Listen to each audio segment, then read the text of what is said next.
Welcome to HotDrama TV. Song Zuer's triumphant return. How the Prisoner of Beauty became the year's most soul-stirring drama. In a media landscape crowded with fleeting stories and predictable plotlines, every once in a while, a drama cuts deeper. Into the bone, into the soul. The Prisoner of Beauty, which quietly premiered on May 13, 2025, has emerged not just as a hit but as a reckoning. At first glance, it has all the makings of a standard period drama. Political marriages, dynastic feuds, lavish costumes, and slow-burning stares. But beneath its ornamental surface lies a raw and unflinching emotional core, one that has moved viewers across China and beyond, to tears, introspection, and open dialogue. It's not just a drama, it's a catharsis, and at the heart of it stands Song Zuer, returning to the screen not cautiously, but boldly, as if she never left. A fall from grace, and a rise unlike any other. Song Zuer was once one of China's most promising young stars.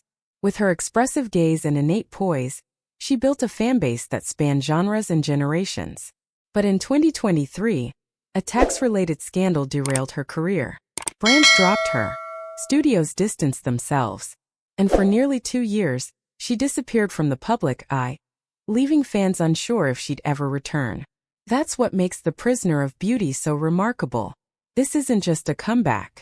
It's a resurrection, and it's crafted with the kind of elegance and emotional power that reminds us why we fell in love with her talent in the first place. The story that breaks and heals. Based on Peng Laika's critically acclaimed novel, The Prisoner of Beauty is set in a fractured empire ravaged by betrayal and vengeance. 14 years before the events of the drama, the Wei clan is annihilated, save for a single boy, Wei Xiao, who hides in a crate while his family is butchered due to the broken promise of the Qiao household. Now a grown man hardened by trauma, Wei Xiao, played with unnerving precision by Liu Yuning, is offered a marriage alliance with the same Qiao family. But when Qiao, the intended bride, refuses, it is her younger cousin Xiao Qiao, Song Zuer, who volunteers herself, not out of obedience but out of fierce moral clarity. It's not about falling in love. It's about building peace on a foundation of pain, and perhaps finding love within that difficult terrain. A scene etched into national memory. One moment from the series has particularly captured the public imagination.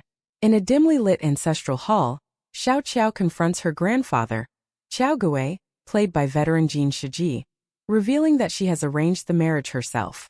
He is stunned. The weight of his failures, the blood on his hands, and the nobility of her sacrifice overwhelm him. Then he delivers a line that has since gone viral across social media platforms. "You are more capable than your uncles and father, but sadly, you were born a woman." A beat, a breath, and then, "I don't know if you're a gift from the heavens or a curse." The silence that follows is deafening. It's not just a comment on gender or tradition. It's a generational wound exposed in real time. Tens of thousands of viewers posted their reactions online. Some cried, others raged, but nearly all agreed. It was one of the most emotionally charged scenes Chinese television has seen in years. A feminist icon in silk and steel, Xiao Qiao is unlike most female leads in historical dramas. She's neither a damsel nor a queen. She's a strategist, a diplomat, a symbol of agency navigating a world built to silence her. Her weapons are wit, empathy, and resilience. In her, many viewers, especially women, see themselves. The battles Xiao Qiao fights aren't grand wars. They're the daily, quiet negotiations of dignity in a world that undervalues it. She moves through betrayal, affection, and manipulation with eyes wide open, never relinquishing her moral compass. Song Zuer plays her with aching humanity. Her gaze says more than pages of dialogue could. She's at once fragile and formidable, exactly what the role demanded, and what her comeback required. Wei Xiao, rage, memory, and the cost of survival. Opposite her stands Liu Yuning as Wei Xiao, a man whose life has been shaped entirely by one day of betrayal. Raised by generals and ghosts, his demeanor is cold, calculated. He doesn't trust easily, especially not the woman who bears the Qiao name. But in Xiao Qiao he sees something unfamiliar. Honesty. And for a man built on lies and bitterness, that honesty disarms him. Their relationship doesn't explode in fireworks or dramatic declarations. Instead, it simmers, an intelligent, often uncomfortable dance of duty, trauma, and slowly blooming vulnerability. There are no saviors here. Just two wounded people trying to build something real in the rubble of old wars. Redemption on screen and off. The parallels between Xiao Qiao's journey and Song Zuer's real-life return have not gone unnoticed. Just as her character steps into a politically volatile situation with clarity and quiet strength, Song Zuer herself has re-entered an industry that once turned its back on her. And she didn't come back with fanfare. She came back with fire. Critics who once questioned her acting chops have gone silent. In their place are think pieces praising her restraint, emotional depth, and maturity. Viewers aren't just watching a story unfold. They're witnessing a reclamation of voice, of agency, of artistry. Social media in tears. Since its premiere, The Prisoner of Beauty has dominated Weibo trends. Hashtags like #Xiao Qiao farewell, #Song Zuer returns, and #Wei Xiao Qiao have generated billions of views.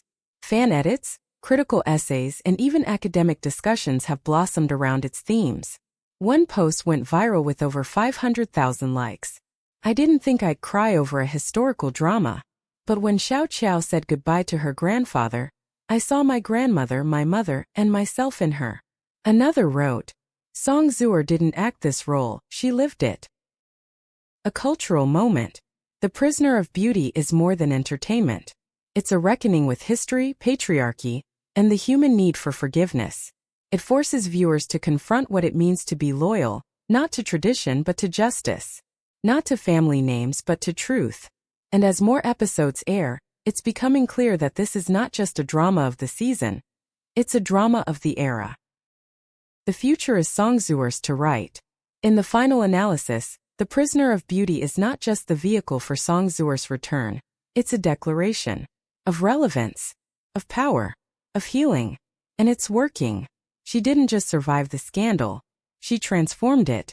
With every tear she sheds on screen, every decision Xiao Qiao makes, and every quiet moment of defiance, Song Zuer is showing a generation of viewers, especially young women, what it means to fall and rise with grace.